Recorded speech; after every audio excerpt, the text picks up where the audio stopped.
So hello and welcome. बहुत बहुत स्वागत है आप सभी लोगों का ई पाठशाला के चैनल पे। ई पाठशाला के चैनल पे आप सभी लोग क्लास 11th की औद्योगिक क्रांति यानी कि इंडस्ट्रियल रेवोल्यूशन टर्म 2 के अकॉर्डिंग देख रहे हैं। दोस्तों 20 मिनट की सीरीज में हम पूरा चैप्टर एक्सप्लेन करने की कोशिश करेंगे कि ब्रिटेन में इंडस्ट्रियल रेवोल्यूशन क्यों हुआ, होने के कारण क्या कारण हुए, और पूरे चैप्टर का मेन कॉन्सेप्ट यही रहेगा कि इंडस्ट्रियल रेवोल्यूशन ब्रिटेन में क्यों हुआ, ट्रेड, फाइनेंस और उसकी वजह से जो वर्किंग क्लास जैसे वुमेन्स, बच्चे, मजदूर, उनकी लाइफ में इम्पैक्ट क्या आया, हम ये भी समझने की कोशिश करेंगे। अपलोडेड लेक्चर यानी कि जो एक्सप्लेन सीरीज थी पहले से अपलोड था जिसमें पूरा डिटेल में समझाया हुआ है, तो डिटेल में मैं समझाने के बावजूद मेन फोकस करूंगा की पॉइंट पे which is very important for your exam और चैप्टर को कवर करने के लिए बहुत ज़्यादा ज़रूरी है। तो आइए स्टार्ट करते हैं। देखो, इंडस्ट्रियल रेवोल्यूशन का मतलब होता है कि काफ़ी लंबे समय से जो औद्योगिक क्रांति हुई 1780 से लेकर 1850 के बीच में, during this time period Britain में औद्योगिक क्रांति बहुत तेज़ी से हुई। इतने सारे इन्वेंशन हुए जिसका कहना नामुमकिन था कि इतने सारे इन्वेंशन हो जाएंगे। कोल, उसके बाद आयरन ओर से क्या कहते हैं लोहे को बनाना, उसके बाद कॉटन, उसके बाद फैक्ट्री के लिए फिर ईंधन का बनना या इंजन का बनना, स्टीम इंजन का बनना, और उसके साथ एक नहीं कई हज़ारों हमें देखने को मिला। ये सारे ऐसा कहा जाता है कि 26,000 आविष्कार इंग्लैंड के अंदर हुए थे। और जॉर्ज मैचलेट और उसके बाद फ्रेडरिक एंजल पहले व्यक्ति थे जिन्होंने इस शब्द को, इस चीज़ को जो बहुत तेज़ी से आविष्कार हो रहा था, उसको इंडस्ट्रियल रेवोल्यूशन का नाम दिया। ऑफ कोर्स ये एक ऐसे व्यक्ति थे जो एंशिएंट टाइम पीरियड पे या ड्यूरिंग दिस टाइम पीरियड के साइंटिस्ट या हिस्टोरियंस थे, और वो ये बताने की कोशिश कर रहे थे कि सही मायने में क्या कहते हैं इंडस्ट्रियल रेवोल्यूशन इस टाइम पे हुआ था। और औद्योगिक क्रांति शब्द का इस्तेमाल आर्नोल्ड ट्रेबेनी ने करा था। और ऐसा वो कहते हैं कि अगर इंडस्ट्रियल रेवोल्यूशन इतनी तेजी से कहीं इलाके में हुआ तो उसके होने के कारण एक नहीं है, बहुत सारे। वहाँ का राजा एक कारण हो सकता है जो उस समय पे किंग जॉर्ज थर्ड था। और ये सारी चीज़ इन्होंने lecture on the industrial revolution in England के अंदर काफ़ी अच्छे तरीके से बताने की कोशिश करी है। अब जब ये बुक लिखी तो फिर मॉडर्न टाइम पीरियड पे टी.एस. ऑस्टिन, उसके बाद पॉल मैथ्यूज, उसके बाद हैरिस हर्ब्सबॉम, ये जो व्यक्ति थे इन्होंने ये कहा कि सही मायने में जो डेवलपमेंट हुआ है वो एक काल पुर्जों का डेवलपमेंट हुआ है। इतना तेजी से डेवलपमेंट आज तक कहीं पे हमें देखने को नहीं मिला। तो लोगों का ये मानना है कि वाई ब्रिटेन ही ऐसा रीजन क्यों बना कि वहां सबसे पहले एनकाउंटर हुआ। तो नंबर 1, तीनों स्टेट का, यूनाइटेड किंगडम बोला जाता है इसको, तो तीनों स्टेट में एक ही लॉ एंड ऑर्डर था, एक ही करेंसी थी, और शेयर मार्केट सिस्टम भी एक था और राजा भी एक था। दैट इज वाई यहाँ पे बेसिक रीजन ये बोला जाता है कि यहाँ पे औद्योगिक क्रांति बहुत तेजी से हुई। इंग्लैंड में राजा का शासन था, राजा जो कहता था वही होता था। ऑफकोर्स रानी का शासन बाद में हुआ, और वहाँ पे वही लॉ था, सेम करेंसी थी, शेयर मार्केट इतना बड़ा था कि जहाँ जहाँ पे लोगों को गुलाम बना रखा था वहाँ पे सामान को भेजा जा सकता था। लेकिन ये प्रोसेस इतनी जल्दी नहीं हुआ था, बहुत स्लोली प्रोसेस हुआ था। और इस प्रोसेस की कहानी को समझने के लिए आपको समझना पड़ेगा कि किस तरीके से जो बड़े लैंड ऑनर्स हुआ करते थे, बड़े लैंड ऑनर्स समझते बड़े बड़े बिजनेसमैन। प्रॉब्लम ये हुई बड़े बड़े बिजनेसमैनों के साथ कि उन्होंने लैंड को, प्रॉपर्टीज को इनक्लोज्ड करना चालू कर दिया, कॉमन लैंड को। होता क्या था कि गांव में जो भेड़ बकरियां चलाने वाले लोग हुआ करते थे, भेड़ बकरियां, ऑफ कोर्स जो बेचारे भेड़ बकरियां चलाते हैं, तो उनको, उनके जो पशु होते हैं, जानवर होते हैं, वो ऐसी जमीनों पर चर सकते हैं जो फ्री ऑफ कॉस्ट लोगों के लिए इस्तेमाल होती हो, ये लोग अपने जानवरों को वहां छोड़ दें। लेकिन जो बड़े बड़े लैंड ऑनर्स हुआ करते थे उन्होंने उन सभी जमीनों को भी कैप्चर करने लग गए। जंगल, जमीन, घर, रास्ते, झरने, जो जो जमींदारों के अंडर में आते थे, बड़े बड़े लैंड ऑनर्स, पूंजीपतियों के अंडर में आते थे, वो सारी जमीनें इन्होंने इनक्लोज्ड कर दी कि कोई भी बंदा, बाहर का बंदा यहाँ पे आके अपने पशुओं को चरा नहीं सकता, कुछ भी नहीं कर सकता। तो ऑफकोर्स जिनके पास जमीनें नहीं थी वो पशु पालते थे, और ऑफकोर्स अब पशु पालने के लिए, उनको खिलाने के लिए भी जगह नहीं है, तो they don't have any option.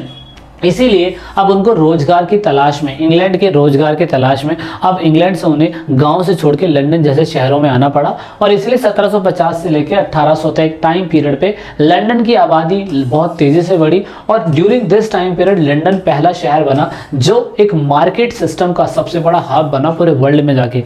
London पहला शहर बना जहाँ पे जनसंख्या सबसे तेजी से और सबसे पहले डेवलप होनी चालू हुई, वो चीज़ सबसे ज़्यादा ज़रूरी थी। दूसरी बात, लंदन ने उस टाइम पीरियड पे बहुत बड़ा बिजनेस करा। लंदन पूरी क्या कहते हैं कंट्री का ट्रायंगुलर पार्ट बन गया। एशिया, अफ्रीका और अमेरिका का जो बिजनेस होता था वो सब लंदन से ही होता हुआ गुजरता था, जिसकी वजह से west Asia, west Indies, Africa, England, America सब जगह के लिए नेटवर्क प्लेस बाद में जाके लंदन ही बना। लंदन पहला बना जहाँ पे क्या कहते हैं मार्केट सिस्टम को बहुत तेजी से डेवलप किया जाने लग गया, और यहाँ पे वहाँ नदियों को बहुत तेजी से डेवलप किया जाने लग गया। और of course during this time period ऐसा कहा जाता था कि कोस्टल लाइंस पे बहुत लाखों लोग डेली वहाँ विजिट करते थे। तो ये तो एक रीज़न है। तो इसकी वजह से क्या हुआ, पैसा आया तो लंदन का पहला बैंक 1694 के अंदर ऑफकोर्स एक था, 1784 तक आके 100 हो गए, और उसके बाद 1820 तक आते थे 600 हो गए, और अब तो बैंकों की बाढ़ हो रखी है इंग्लैंड के अंदर। लेकिन ड्यूरिंग दिस टाइम पीरियड देख लो बैंक बन रहे हैं, इससे पता चलता है कि उस कंट्री का फाइनेंशियल सिस्टम कितना बढ़िया होगा। और इसी वजह से जब इंडस्ट्रियल रेवोल्यूशन हुआ तो वहाँ पे बहुत सारे लोग, जो महिलाएं थी वो गांव से शहरों की तरफ आई, बैंकों का डेवलपमेंट देखने को मिला, और ऑफ कोर्स बिजनेस बहुत तेजी से बढ़ने लग गया।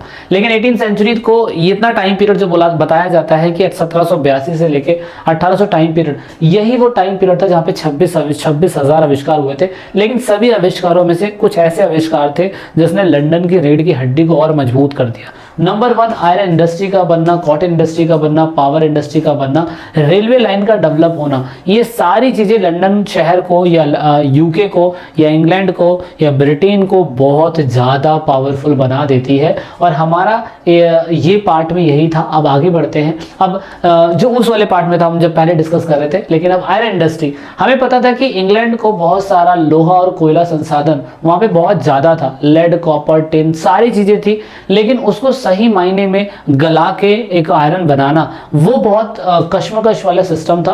और शुरुआती समय में आयरन ओर से लोहा निकालना बहुत बड़ी प्रॉब्लम थी, क्योंकि लकड़ी जो हुआ करती थी, लकड़ी को कोयला बना के फिर उसको जलाया जाता था, तो उसमें कॉस्ट बहुत ज़्यादा आती थी आयरन ओर से आयरन निकालने की, क्योंकि लकड़ी को काट कोयला बनाओगे, फिर कोयला बनेगा और उससे हीट जनरेट होगी, और उसके बाद आयरन ओर को इतनी मैक्सिमम टेम्परेचर में गर्म करना पड़ता है कि जो आयरन हो रहा है पूरा गल के लोहा उसमें से पार्ट निकल सके। शुरुआती समय में ये जो पद्धति थी लोहा निकालने की वो ज़्यादा अच्छी नहीं थी, लेकिन बाद में जाके मतलब बहुत ज़्यादा चारकोल का इस्तेमाल होता था जब जाके निकलता था। लेकिन अब्राहम फैमिली जो थी, एक जनरेशन से दूसरी जनरेशन, तीसरी जनरेशन, जिसने लोहे की दुनिया में ऐसा कदम रखा कि आज की डेट में किसी भी कंट्री की बैकबोन जो होती है वो लोहा ही होते हैं। अब्राहम डार्बी फर्स्ट ने ब्लास्ट फर्नेस बनाया। ब्लास्ट फर्नेस के पहले, दूसरे, तीसरे तीनों ही अब्राहम डार्बी ने ये जो कोयले से जो आयरन ओर से आयरन निकालने की पद्धति बहुत अच्छी बना दी। अब्राहम डार्बी सेकंड ने रॉट आयरन बनाया, मतलब अब्राहम डार्बी फर्स्ट ने ब्लास्ट फर्नेस बनाया। ब्लास्ट फर्नेस बनाने के बाद अब्राहम डार्बी सेकंड ने रॉट आयरन बनाया, जो ऑफ कोर्स ठोस शेप में होगा। और उसके बाद इसकी वजह से हेनरी कॉटरेस ने बाद में जाके ऐसा सिस्टम बनाया जिसकी वजह से जो आयरन ओर है उसको भट्टी के तहत बहुत अच्छी तरीके से निकाला जा सके। उसके बाद अब्राहम डार्बी के तीसरे नंबर पे आने वाला बंदा जिसने लोहे के पुल को बना दिया। पहली बार ऐसा हुआ कि लोहे का पुल आज भी वहां पे खड़ा हुआ है, और ये शहर कहाँ है वो आपकी कॉपी पे लिखा हुआ है। तो ये अब मेन बात ये थी कि 1800 से 1830 के टाइम पीरियड पे रॉड आयरन और पिग्ड आयरन इतनी तेजी से बनने लग गया कि ऑफ कोर्स ब्लास्ट फर्नेस की वजह से उसका जो बिजनेस था 4 गुना बढ़ गया। 4 गुना होने की वजह से पहले क्या होता था, पिग्ड आयरन बनता था और बहुत सारा कोयले का इस्तेमाल होता था, लेकिन ऑफ कोर्स धीरे धीरे उसको और अच्छी तरीके से बनाया जाने लग गया। और जो कोयला था, कोयला मिलने की वजह से चारकोल की जगह दूसरा कोयला इस्तेमाल होता था, उसकी मिलने की वजह से जो पिग्ड आयरन होता था, मतलब लोहे की एक ब्रिक्स ही होती है, उससे फिर ओरिजिनल लोहा बना दिया जाता था। तो ये एक बहुत सही सिस्टम था। इतने सारे आविष्कारों में से जो आपका क्या कहते हैं आयरन इंडस्ट्री थी बहुत डेवलप हुई। कॉटन इंडस्ट्री की बात करें तो कॉटन इंडस्ट्री में टेक्सटाइल इंडस्ट्री जो थी बहुत अच्छी थी, इंग्लैंड की भी। हमें पता था कि इंडिया से ये लोग कॉटन उठाया करते थे, रॉ कॉटन, और अपनी कंट्री के अंदर बना दिया करते थे, और उसके बाद वेस्टर्न कंट्री के अंदर बहुत महंगा बेचा करते थे दूसरी कंट्री के अंदर। लेकिन हमें इतना पता था कि ईस्ट इंडिया कंपनी जब पॉलिटिकली कंट्रोल कर रही थी इंडिया के अंदर, तो उन्हें एक मार्केट मिल गया था कि अपने बनाए हुए क्लोथ्स को वो इंडिया में बेच सकते थे। इंडिया के लोगों को कहते थे कि रॉ कॉटन तुम उठाओ, सस्ते दामों में हम तुमसे रॉ कॉटन खरीद लेंगे और अच्छा क्लोथ बना के फिर तुम्हारी कंट्री में बेच देंगे। तो ये तो इनकी स्ट्रैटेजी होती थी। लेकिन ऑफ कोर्स शुरुआती समय में जब रॉ कॉटन इंग्लैंड में आया तो बहुत ज़्यादा आया, लेकिन उस टाइम पीरियड पे उस मशीन इतनी ज़्यादा समृद्ध नहीं थी या इतनी ज़्यादा अच्छी नहीं थी कि वो बहुत अच्छी तरीके से अच्छा फाइबर बना सके। लेकिन धीरे धीरे इस कुशलता में भी काम होता चला गया और धीरे धीरे क्या कहते हैं जो क्या कहते हैं ब्रिटिश के अंदर कॉटन इंडस्ट्रीज थी उनकी मशीनें बनती जाने लगी। तो हमने कच्चा कपास ऑफ कोर्स पूरी दुनिया से खरीदा ब्रिटेन ने और कपड़े बना के फिर दूसरी कंट्री में बेचना चालू कर दिया। इसकी वजह से समय के साथ साथ आप देख सकते हो कि मशीनों में कितना बदलाव हुआ। 1733 में स्पिनिंग जेनी बनी, 1765 में लूम बना, उसके बाद कुछ और अच्छा बना, फिर और अच्छा बना, फिर फाइनली कुछ ऐसा बन गया। तो इतना अच्छा हो गया कि कॉटन को बहुत तगड़ा बूम मिलना जाने लग गया और फिर हमने कॉटन के क्लोथ्स जो ओरिजिनल बनते हैं वो हटा के फाइबर क्लोथ्स जो थे वो पहनने चालू करे। दूसरा, भाप का इंजन, इसने पूरी तरीके से सोर्स ऑफ एनर्जी को और अच्छा कर दिया। इसकी वजह से ये हुआ कि शुरुआती समय में लोगों को एनर्जी के लिए पानी का इस्तेमाल करना पड़ता था, लेकिन फिर भाप के इंजन का, स्टीम इंजन का भी इस्तेमाल हर जगह इंडस्ट्रीज में होने लग गया। इसका फायदा बस ये हुआ कि भाप के इंजन का आविष्कार एक को नहीं दिया जा सकता। थॉमस लेवरी जिसने माइनर फ्रेंड बनाया था, इसके बारे में हमने डिस्कस किया था। थॉमस न्यूकॉमन्स जिसने दूसरी एक और चीज बनाई थी जिसे हम कंडेंसर बोलते हैं, कुछ है ना, कंडेंसर सिलेंडर बोलते हैं। इनमें कुछ ना कुछ कमी थी, कुछ ना कुछ कमी थी, लेकिन फाइनली जेम्स वॉट ने फाइनली जाके भाप के इंजन की शुरुआत कर दी और उसको पेटेंट करवाने के बाद सोहो इंडस्ट्री खोली और सही तरीके से भाप के इंजन के थ्रू जो क्या कहते हैं फैक्ट्री थी उसको पेटेंट करवा के मैथ्यू बोल्टन के साथ उसको काफी अच्छी तरीके से इंप्लीमेंट करा और आविष्कार फिर और ज्यादा होता रहा।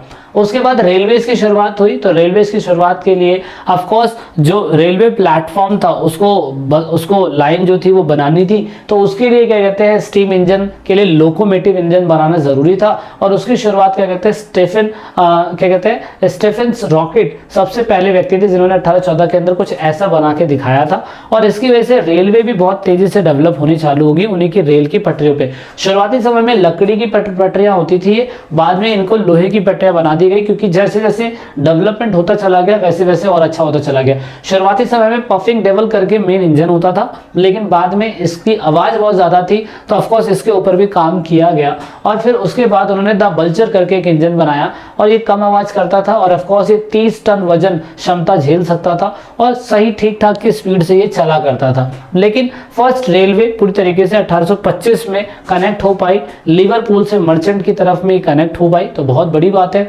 उसके बाद तो फिर रेलवे मीनिया पूरी तरीके से आ गया और पूरा का पूरा ब्रिटेन जो था रेलवे से कनेक्ट हो गया। तो ये 4 फीचर थे जो हमें समझने थे। अब उसके बाद लोगों का जीवन बदला, इससे लोगों को काम करने का वो मिला, अमीर वर्ग जो थे उन्हें पैसा कमाने का तरीका मिला और उसके बाद उन्होंने अपने पैसे को डबल करने के लिए इन सारी चीजों के अंदर पैसा लगाया। पैसा लगाने का मेन मकसद यही था कि जैसे जैसे शहरों की मतलब डेवलपमेंट होता चला गया तो ऑफकोर्स शहरों की आबादी बढ़ती चली गई। तो शहरों की आबादी बढ़ती चली गई तो हमें पता था क्योंकि लोग काम धंधे की तलाश में शहरों की तरफ आने लगे थे। जब इतना सारा डेवलपमेंट कहीं होगा तो लोगों को काम करने के लिए जरूरत तो पड़ेगी। इसीलिए वहां पे ऑर्गेनाइज कॉलोनी शहरों के अंदर और अनऑर्गेनाइज कॉलोनी दोनों ही बननी चालू हो गई, जिसकी वजह से एक जनसंख्या एक जगह पे प्रेशर बढ़ने लग गया और उसकी वजह से लोगों की लाइफ जो थी वो खराब होने लग गई। अगर एक जगह पे जनसंख्या का प्रेशर बढ़ जाएगा और स्लम कॉलोनियां डेवलप हो जाएंगी तो ऑफकोर्स लोगों को खराब पानी मिलेगा, डिजीजेस बहुत ज़्यादा होगी और उसके बाद बहुत सारी बीमारियां हो सकती है। दूसरा, महिलाओं की स्थिति भी ठीक ठाक नहीं थी। महिलाओं और बच्चों से ये कहा जाता था कि आपको खराब स्थिति में काम करना पड़ेगा, कम पैसों में काम करना पड़ेगा। महिलाओं का ये साथ था कि उनको कम वेजेस दिए जाते थे और ज़्यादा घंटों में फैक्ट्रियों में काम करवाया जाता था। गवर्नमेंट जो थी ऐसे केसेस को लेके कभी सीरियस नहीं हुई थी और ना ही वो कभी कोई ऐसा लॉ बनाती थी जिसमें महिलाओं को और बच्चों को अधिकार दिया जा सके। लेकिन समय के साथ साथ इनमें बदलाव आए। 1819 के अंदर चिल्ड्रन को कहा गया कि 18 साल से कम बच्चों को काम करने नहीं दिया जाएगा। 1823 के अंदर बहुत सारी फैक्ट्री के अंदर इंस्पेक्टर लगाए गए। ये देखा गया कि क्या फैक्ट्री में सही तरीके से हाइजीन तरीके से काम होता है या नहीं। इन द सेंस कि अब लोग सिर्फ 10 घंटे काम करेंगे, 10 घंटे ज्यादा काम करना होगा तो ऑफकोर्स मालिक जो होगा वो पूरी तरीके से पैसे एक्स्ट्रा देगा। 1842 के अंदर माइनिंग कमीशन बनाया गया जिसमें ये देखा गया कि जो वर्कर माइनिंग में काम कर रहे हैं उनकी स्थिति ठीक है या नहीं। तो ये सारी चीजें डेवलपमेंट होती चली गई। टेक्नोलॉजी जो साथ साथ में आया तो उससे बूम और बैन दोनों ही हुआ। लोगों ने सरकार के विरुद्ध ऑफ कोर्स प्रोटेस्ट करने लग गए, जैसा फ्रांस के अंदर हुआ था वैसे अब इंग्लैंड के अंदर भी देखा जाने लग गया। और यहाँ पे इंग्लैंड के अंदर भी सेम ऐसा था, थर्ड कैटेगरी के लोगों के साथ प्रॉब्लम होती ही होती थी। दैट इज वाई ये सेम वैसा ही जैसे फ्रांस के अंदर था। और यहाँ पे फ्रेंच रेवोल्यूशन भी हुआ था, वो भी किसकी वजह से हुआ था? ऑफ कोर्स लेबर की वजह से हुआ था या थर्ड कैटेगरी के लोगों से हुआ था। सेम ऐसा ही इंग्लैंड के अंदर भी यही प्रॉब्लम हुई कि ये इंग्लैंड के अंदर भी यही इतिहास दोहराया गया कि जैसे जैसे शहरों की आबादी बढ़ती जा रही थी, 1750 में 2 शहर थे, 1850 तक आते आते 50,000 जनसंख्या वाले 29 शहर हो गए। और जो लोग काम धंधे की तलाश में शहरों से गांव से शहरों की तरफ आ रहे थे काम धंधे की तलाश में, और जिनको जीने का ठीक ठाक से मौका भी नहीं मिला, जल्दी डेथ हो जा रही थी, इसकी वजह से 1750 में 2 कॉम्बिनेशन एक्ट लाया गया। लोगों ने सरकार के खिलाफ बोलने लगे बहुत ज्यादा। इसके लिए सरकार 2 कॉम्बिनेशन एक्ट लेके आई और ये कहा गया कि पब्लिक मीटिंग नहीं कर सकता कोई, और ना ही राजा के खिलाफ कोई भी कॉन्स्टिट्यूशन अमेंडमेंट किया जा सकता उसके खिलाफ, शुरुआती समय में। और फिर बाद में जो इंग्लैंड की पार्लियामेंट थी उसने लोगों को ये कहा जाने लग गया कि राइट टू वोट होना चाहिए और वर्किंग क्लास में लोगों को ऑर्गेनाइजेशन बनाने की परमिशन होनी चाहिए। और जो इंग्लैंड के जो ऑफ कोर्स सपोर्टर में नहीं थे, जो इंग्लैंड के हाउस ऑफ कॉमन्स में अमीर वर्ग था, वो कॉर्न लॉ का साथ दे रहा था। कॉर्न लॉ का साथ देने का मतलब ये था कि जब इंग्लैंड के अंदर इतना डेवलपमेंट हो रहा था और जनसंख्या बढ़ रही थी, तो वो ये कह रहे थे कि ड्यूरिंग वॉर के टाइम पीरियड में हम जो बाहर से सामान मंगाते थे वो बाहर से सामान नहीं बनाएंगे, और जो बड़े लैंड ओनर्स हुआ करते थे उन्हीं की ज़मीनों पे जो कॉर्न लॉ होता था, जो भी कॉर्न पैदा होता था, सिर्फ वही खरीदा जाएगा। तो इससे जो फैक्ट्री में काम करने वाले लोग या वहां पे रहने वाले जो लोग थे उनकी लाइफ इंपैक्ट हो रही थी, इसलिए कॉर्न लॉ के बहुत सारे लॉस भी थे। सो दैट इज वाई यहाँ पे कॉर्न लॉ के लॉस बने और फैक्ट्री के अंदर लोगों ने प्रोटेस्ट करने लगे बिग लैंड ओनर्स के लिए कि उनके पास तो बड़े फार्मर होते हैं और वही कॉर्न लॉ को प्रोटेस्ट मतलब बचाने की कोशिश कर रहे हैं, जो बिल्कुल गलत है।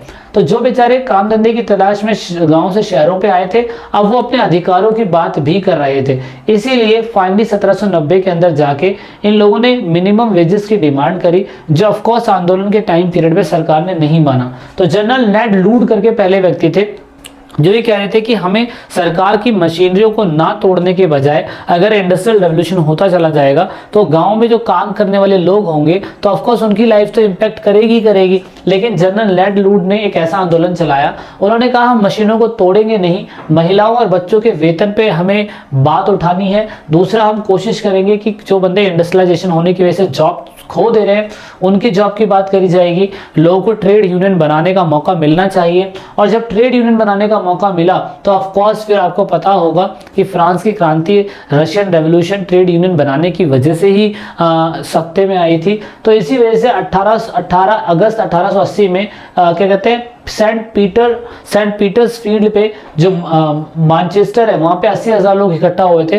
सरकार के खिलाफ। लेकिन of course House of Lords और हाउस ऑफ कॉमन्स कभी नहीं चाहेंगे कि जनता सरकार के खिलाफ जाए। इसी वजह से यहाँ पर ये सारे अमेंडमेंट तो हो ही रहे थे, लेकिन साथ में अमेंडमेंट ये हुआ कि हाँ अब लोगों को अधिकार दिया जाएगा।